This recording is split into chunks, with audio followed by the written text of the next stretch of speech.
I implore you that when you do decide to do it, decide to take it all in with that experience, that you don't do it just to get fucked up. It's not about being fucked up as much as it is rediscovering how you view the world. It gives you an entirely new perspective.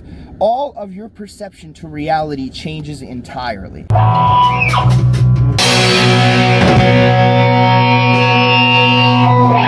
Lucy in the sky with diamonds.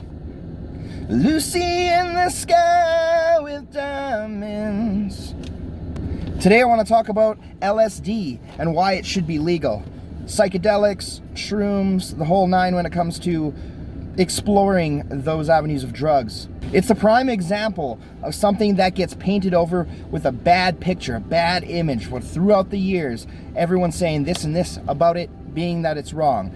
The funny part about it is that LSD specifically has had more research done on it than most of what they would consider to be the harder drugs. A lot of the emphasis placed on the LSD or the psychedelic trips with shrooms are absolutely over-exaggerated when it comes to the negative effects.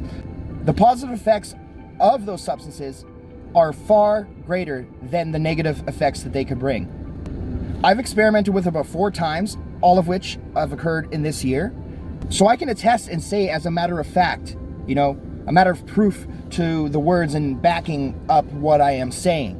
The vast majority of studies have proven and shown that the vast majority of psychedelics such as LSD and shrooms have such an overwhelming benefit, especially to those who are depressed, especially to those who are feeling lower than the low, especially to those who could use a little bit of a kick where everything is just plateauing in their lives. We like to kind of take things and paint a certain picture with them, right? It's sort of like that whole thing from like the old 1930s, 1940s film when they did Reefer Madness about weed, and there's all these falsifications on it, and there was no given evidence or proof to the fact that this was harmful. Obviously in today's age, in a 2020, 2021 world, we're diving deeper into that layer of acceptance and peeling back what the facts are in terms of what it is that marijuana can provide us for the better.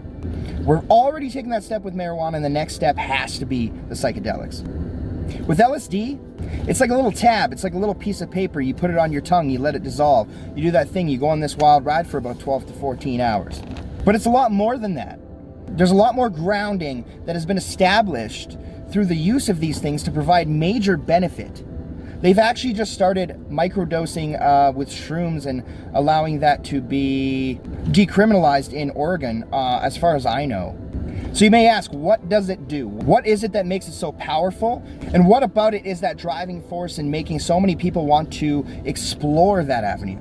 The basic sense, with taking LSD, it's almost as if you become humbled by the fact that you are small in comparison to everything that surrounds you, right? I just remember specifically on the second trip that I had, where my friend Jesse and I, we were sitting there in the backyard, and we were just kind of like trying to eat our lunch, trying to eat our food, and we were just kind of could barely even focus on what it was that we were doing, simply because we were just taken by the experience. It's one of those things where it's like once you take it, you don't go back. But it's nothing to be scared about when it comes to looking at things that way, looking at the trip that way. I implore you that when you do decide to do it, decide to take it all in with that experience, that you don't do it just to get fucked up. It's not about being fucked up as much as it is rediscovering how you view the world. It gives you an entirely new perspective. All of your perception to reality changes entirely. Why not explore different perspectives and explore things that could make you better, things that could help you grow in all kinds of different areas of your life? We've got to peel back the layers and understand that there's a dynamic here where literally tens of thousands of people, maybe even more, but based on case studies, are taking these micro doses of psychedelics, and they are experiencing absolutely phenomenal results in the fact that clinical depression in some people is not necessarily completely cured, but it's pretty damn close in making somebody feel what it feels to feel like you're whole again. Like I was saying, we're sitting there in the grass, we're kind of rolling around or whatever, just kind of like exploring different small things. All of a sudden, the trees, it sounds so cheesy, but the trees almost become one with you, and the grass and everything around you. Like every single object that you're looking at, it's kind of like, it looks kind of wavy, right? It looks like exactly like you would think it would be when you say psychedelic. Like even that word itself encompasses the whole attitude and idea behind what it is that you're experiencing. But it's almost best to experience it yourself, because everyone experiences it in their little own nuanced way. And when you experience things in more of a nuanced manner, there's a lot more brought out of it. There's a lot more that speaks to you specifically. And who doesn't want to be relatable? Like, the relatability behind it alone is more of enough reason to actually go through with it and try it. I get it. It's such a touchy subject. People are like, well, you can't do this, can't do that. It's like, like obviously, if you're very young, below the age of 18 or whatever, or, there's different circumstances, like maybe you're pregnant or something like that, you shouldn't be exploring with stuff like that. But I'm talking in common scenarios and in common ways of looking at it. We were sitting there looking at the grass, and I just remember all of a sudden looking at the grass and seeing all of the bugs, like all the ants and whatnot. They're just kind of going through the little leafy grass and everything like that. They're just kind of popping out at you all at one time. It's like, whoa, like, am I Superman? Did I just get this extra vision that I can just sort of explore and just see everything all at once? And it's so very hard to explain, honestly. It's one of those things you just got to experience yourself. But I'll try and encompass what it was like as best as I possibly can. Steve-O has a video on YouTube, Steve-O from Jackass, where he basically goes outside and he turns his hose on, and his hose is like kind of lumped in a little pile, and as the hose is on full blast, it's kind of expanding. It's like moving in front of you as if it's a trip on acid. And I think that was a very good way to look at it, because that's actually one of the best points that somebody has given in terms of explaining in the best terms what it is like in a nutshell. When it comes to like what you're thinking and everything like that, it's not going to affect like your long-term memory or things that you can experience, but it's almost as if when you are thinking of a memory that's very important to you, or even ones that are just moderately important to you, you just sink right into it. All the feeling of where you were at that time and what you were feeling comes out of you. It comes to life right then and there. Like, you can't put any handcuffs on it. If you're going to cry, you're going to cry. Whatever emotion it is that you're feeling, that's exactly how you're going to feel. You're going to explore it in ways that you've never explored it before. And that's what makes it even more exciting. Your vision opens up, right? You get that sort of waviness kind of coming through. Everything around you is like this odd static electricity. That's the way I like to look at it. Where everything feels kind of balanced, but in the same sense of the word, it's not balanced. Because, the way you walk and the way you perceive yourself, and even putting your hand in front of your face, you'll see it. It's almost like you're glitching in a video game, or it's like a movie that's like slow-mo down where you see it drag. But it just completely opens the doors on everything. You'll notice certain patterns of things that you've never explored before, or even wanted to come to understand. Because sometimes we're so in tune with our own world where we don't escape the reality of what it is to be us to understand the other reality of what it is to explore our surroundings and like be one with the environment and one with it all, like as cheesy and as weird as that may sound. But it's the truth. When you're listening to music, right? Like, take for example, like one of the first things that I made sure to set out to do was listen to the Beatles song Lucy in the Sky with Diamonds, because as some of you may know, Lucy, Sky, Diamonds, LSD, that was something where they were going through different motions of their career. When they were releasing records, they were experimenting with different drugs and different outlooks on life, and that was at the pinnacle of their experience with the psychedelics. And it's like I totally understood it, right? It's like you hear parts of the song that you would have never put your subconscious mind towards and sank that deep to understand from before. Not only that, but like you just feel it on your skin, right? Your pores open up, you get that static. Like I was saying, the static electricity visually, it can be translated into that stimulus audibly as well too.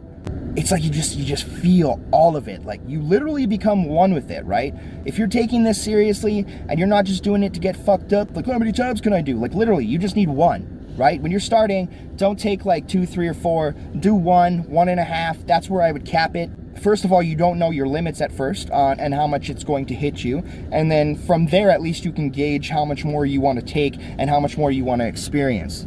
When you do take a little bit more, it will actually affect things a lot more visually. Now, when they say that acid or LSD, like even acid, the name acid, it almost sounds so scary, right? Like the street name, acid. It sounds so scary to the point where people don't want to do it because they just categorize it automatically in their brains as it being one of the worst drugs. And, you know, rightfully so.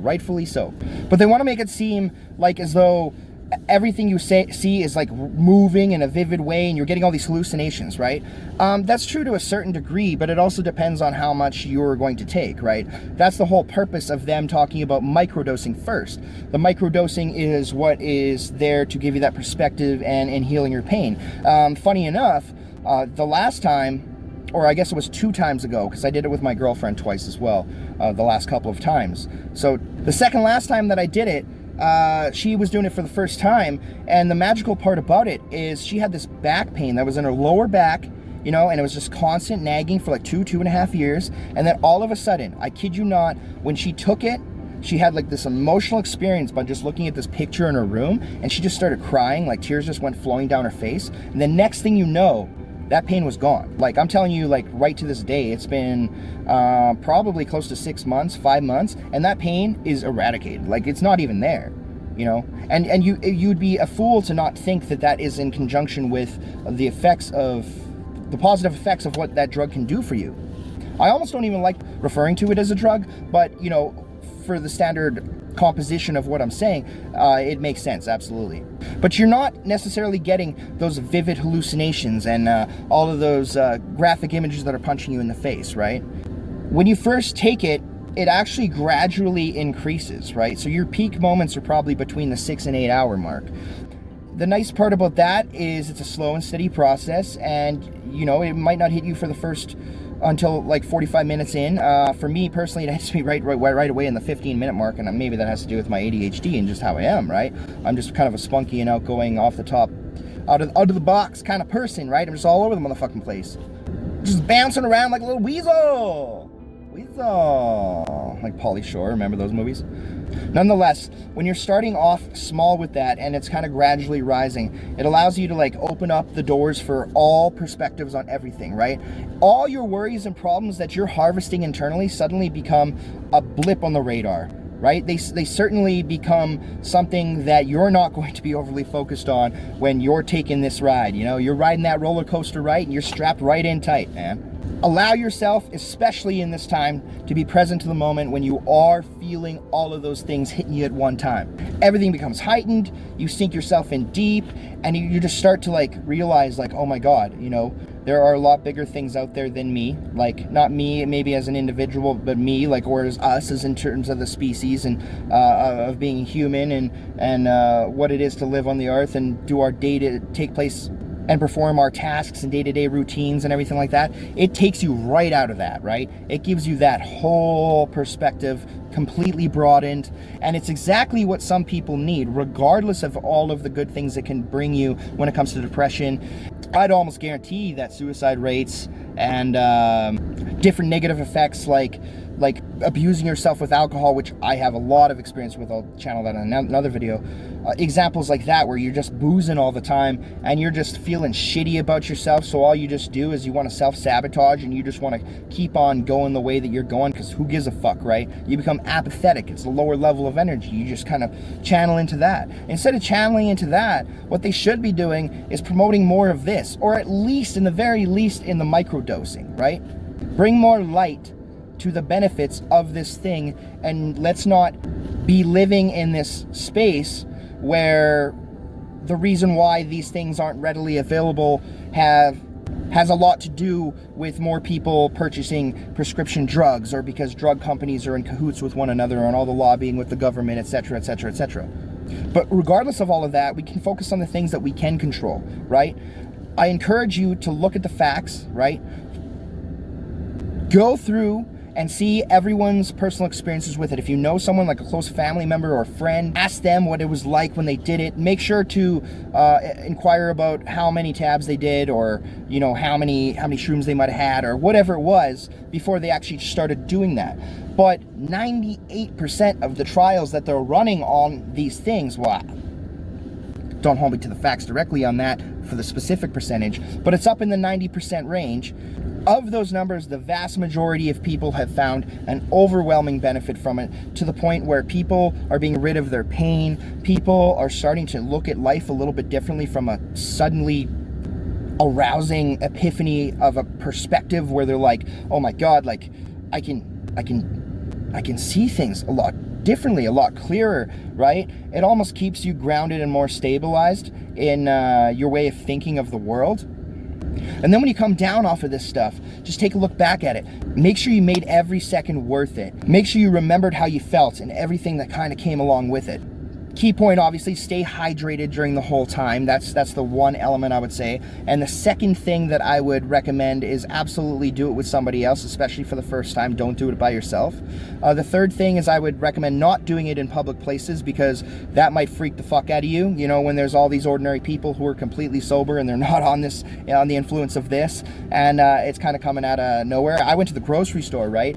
I went to the grocery store with a couple of my friends, two of which were completely sober, and then my buddy who had done it with me, and it was like we went down like one aisle and they were down the other aisle, and I was like, holy shit, I feel so alone in the world, oh my God. And you're just literally, it's like you're navigating in a video game. It's like you're literally first person in your own world, your own video game. So aside from those things, keep those in mind, and then keep the open mind towards pursuing something like this if you know that it's worth the risk, especially when you're understanding that the risk is little to none comparing to substances like heroin or meth or even cocaine, you know what I mean? The psychedelics fit right on the spectrum with weed. It's not even funny. It's absolutely ridiculous.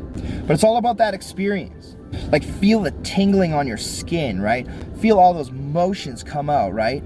It's like when you finally have a mental breakdown after fucking freaking out about a whole bunch of different things, and then afterwards you kind of have that little moment of sigh of relief, like, I had so much weight on my shoulders, oh my God, I can't believe I did that, but at the same time, it's exactly what I needed. Well, instead of going through that process of having that mental breakdown, there's another option, right? This is something that, for, I'm guessing, like 8 out of 10 people, where if they're harvesting all this shit and they got all this attention that you feel down their spine and in their back and in their mind that they're clouding themselves with all this useless negative bullshit with, they could benefit so much from this. That is like the equivalent, but in a more positive manner, where you're just dialed in and you're letting it all flow out, and then you just got this kind of sense of relaxation and relief from it, and you're like, wow, you know, that wasn't as bad as people made it to seem like it would be. There's a lot to take from this. Like, yeah, maybe you feel a little bit weirded out, a little bit wobbly, you know, it's hard for your mind to gauge it in the first, like, when it first hits you, but like once it sinks in and it kind of slowly builds up, that's kind of a benefit as well, as like with the slow build up, you really start to engage in the experience, and you're forced to engage in that experience. So just also set aside some time, right? You know, if you're working the next day, book it off work, that sort of thing. But when all is said and done and you've fulfilled that experience, more often than not, you'd be willing to try that again. You know, I wouldn't say this is definitely not something to do every day. I'd say at minimum, maybe separate it by like a couple months or 3 if you really love it and you want to do it more often, right? If you did it the first time and it wasn't for you, then that's totally cool too. But the fact of the matter is that you did it and that you tried it out and that you were exploring every possible option to combat with whatever it was you were dealing with when it came to social anxiety, right? Especially something like that, depression, or even just in the most basic of negative thought loops that you're continuously running in your head every day on the day-to-day spectrum of life. It's definitely worth trying when all of these things are coming together and you're peeling back these extra layers, right? Imagine like life is 2D. But now you get to see it in 3D because you're pulling back all of those layers and you're emphasizing your surroundings and you're feeling everything. You got that tingling on your skin. Your mind is open. You're not worried about the fucking shit that was going on last night, you know, when you got into a fight with your girlfriend or boyfriend. You're not worried as much about those things. And when you're dialing into those certain memories that you look back to, those good times, it's almost like you feel like you were there. It's just great, man. It's just worth trying, because as long as you're hydrated, I don't see any negative effect for what it brought for me. It brought me nothing but positivity. I will definitely be doing it again and encouraging other people to do it, obviously, as long as they've got an open mind in there, and especially if they're going through the most difficult times in their lives. So don't just take it from me. Do your own research for it, but always be willing to learn and keep that open perspective on how different things like psychedelics, like LSD, shrooms, could actually bring you joy and like literally refill your gas tank and just come at you where you're seeing things from a completely different visual and perspective. It's honestly absolutely beautiful. It's an astonishing experience, and there's nobody that I know off the top of my head that has tried it where they were like, oh shit, I shouldn't have done that, I feel like shit, whatever. Every single person that's done it has been like, wow, this is fucking insane, this is intense, I learn a few things about myself, I don't feel as shitty as I did that one day, you know, or at the best where, you know, they're curbing this depression that they were just lingering for years and years, or this pain, whether mental, physical, emotional, or psychological. It's just something I had to open up about and open that door on. It's just something that I had to open up about and open Pandora's box with it. So you can take it or leave it. But with all that said, I'll look to explore this topic even further because, you know, as soon as I was turned on to this, I was hesitant. I was hesitant for fucking 32, 31 years of my life. And then I just was like, you know what? If there were, I was same way with weed, right? Same way with weed. For the first 29, 28 years of my life, I was like, hey, whatever. Open the door with the weed. Open the door with the acid. I ditched the alcohol, and you know what? I can tell you that life is much better. And if you're willing to abuse yourself with alcohol, then hell, fuck the alcohol, try the LSD, and that's what I have to say about that. I'll explore this more later on in future videos, I'm sure, but if not, either way, nonetheless, thank you for watching. Love you guys long time. I hope you stay real, and I will definitely stay caveman.